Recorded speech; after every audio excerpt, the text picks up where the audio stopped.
Fellow Kenyans, Steve Bogo Hata. Now today I want to make a pledge, and I'm very serious about it. Today in this holy month of Ramadan, I pledge that if Raila Odinga gets the AU Commission seat, I will give him 10 million shillings. I repeat, I pledge that if Raila Odinga clinches that seat, I will give him 10 million shillings. I know it's small money to him, but not to many Kenyans. I'm saying that because I am very sure, 100% sure, that Raila Odinga will not clinch that seat. You see, the biggest problem is that today, wajinga waliisha Kenya. And I'm saying this because of facts. Now, Baba Raila Odinga, the people around you, and the entire Kenya Kwanza brigade is lying to you.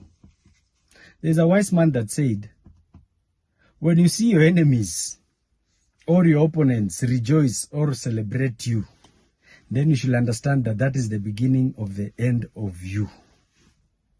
Now, when you go to facts, Baba, for you to clinch that seat, you need a minimum 2/3 of the total votes in Africa.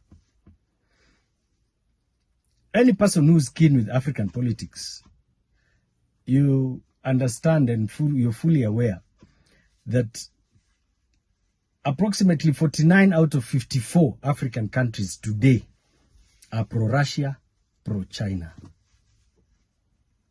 And all these countries are not going to support someone who comes from a country that is pro-West.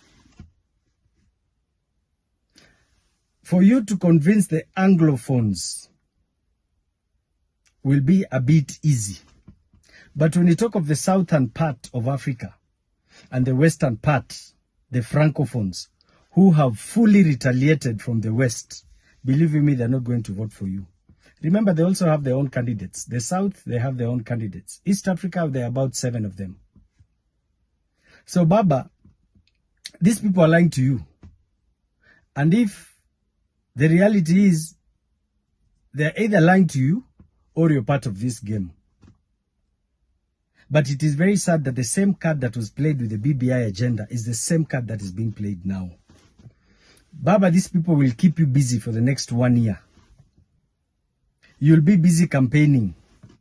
And when you lose next year, the same people will come and tell Kenyans, tulijaribu kusaidia mzee na ikashindikana. Let me tell you, by that time, the entire brigade of Azimio will be torn apart. As we all know today, the Azimio brigade has started fighting in itself. Just because of this issue.